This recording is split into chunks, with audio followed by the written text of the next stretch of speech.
town of Fort Bragg, and also be seen all over the world because we are streaming live on the internet right now, and that's really exciting. First time ever we've done that. Now I have the honor of presenting Dr. Thomas Lodi. Thomas Lodi MD, a master-level psychologist, received his medical degree in 1985 from the University of Hawaii.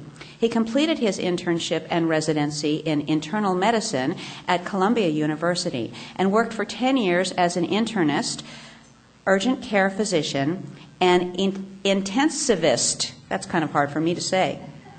ICU and CCU. After several years of additional training in alternative modalities, he narrowed his focus to integrative oncology.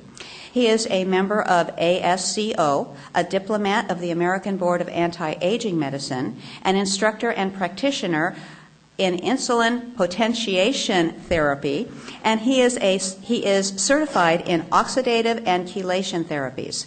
Dr. Lodi is a licensed medical doctor in the state of New York and homeopathic medical doctor in the state of Arizona. At his practice, an oasis of healing in Mesa, Arizona, the foundation of the therapies is restoring the integrity of the immune system and organ function through detoxification and proper nutrition. Wow. This is an expert. This man knows what he's talking about and has a lot to share. Please help me welcome Dr. Thomas Lodi.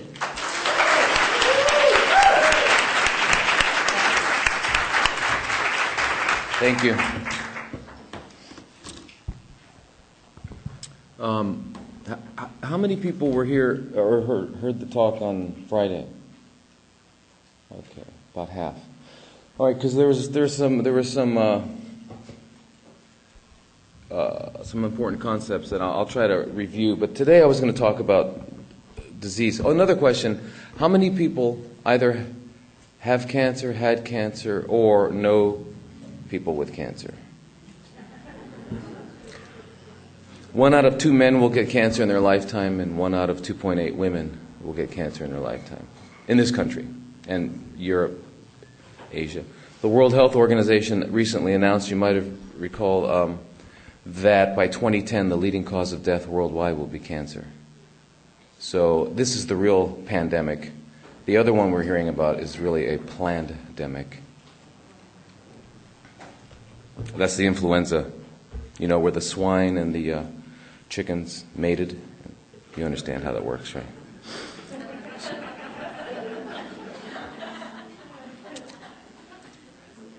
You believe that, right?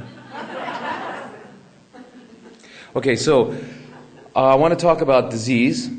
And what do we have to talk about if we're going to talk about disease? First thing we need to talk about is health. What is health? And if you ask most practitioners and most people, they'll define health as the absence of disease. And that's like saying that light is the absence of darkness. How much darkness do you take out of a room to find the light? It's an absurd concept. Okay, so the truth is that disease, health is not the absence of anything, it's the presence of something. And it's the presence of the ability to regenerate, rejuvenate, and procreate. Okay, and to do that exuberantly. And this happens because the imperative of nature is to regenerate, rejuvenate, and procreate. It's a very important concept to understand. If you were to slice your arm by mistake, cutting a coconut open, it would heal. That's what nature does. Nature heals and it overcomes. Water rolling down a hill, if you put a rock there, it's going to go around it. You've got to put a pretty big dam up to stop it. Okay, so nature is irresistibly drawn to heal, to grow, to procreate. Okay, that's the natural state of things. Okay, what is nature? Nature is a perfect, I don't know what to call it, but it's perfect. If a bear has a bowel movement, it turns out to be nourishment for other organisms. There's no waste in nature. And nature can be seen as having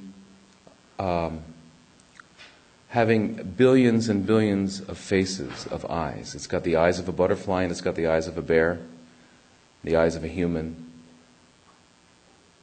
That's what nature is. And every set of eyes, every aspect of nature, must function optimally in order for this whole to be perfect. And it is perfect.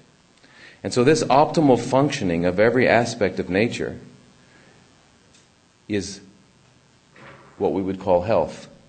So the optimal functioning of an organism is its health. And that's what health is. Okay. Optimal functioning is allowed and is permitted through a mechanism known as instinct.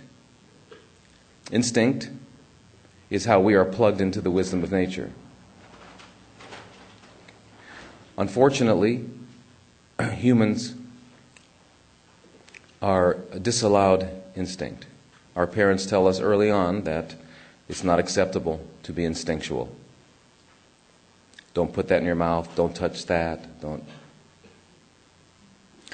And pretty soon we find ourselves completely cut off from nature, living in boxes and driving around in machines, living artificial lives.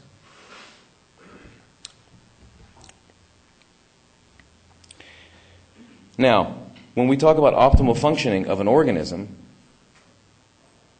it can only be understood in the context of its environment. If you were to describe the life cycle of a bird, you would have to include worms. And the life cycle of a worm, you'd have to include birds. How would you describe walking if you don't describe the street upon which you're walking or the path upon which you're walking? If you don't have that, you'd have just two legs dangling. Okay, so we have to understand, unfortunately, our Western education and our Western ignorance has taught us to distinguish things and to not see the whole, not see the yin-yang there. Okay, so we see the bird flying, and we think the bird's flying.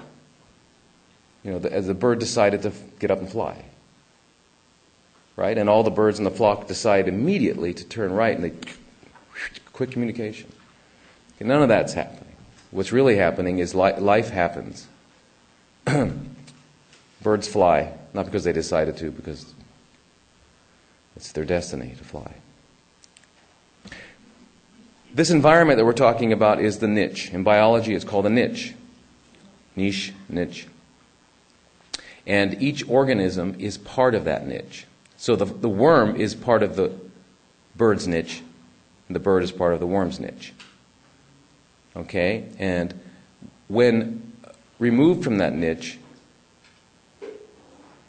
there can no longer be optimal functioning. And that's... So consider this. Consider a sea bass taken out of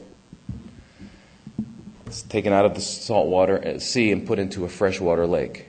There's going to be a problem. You take an eagle off the cliffs and you put it into a cave with bats. It's going to be a problem. Okay.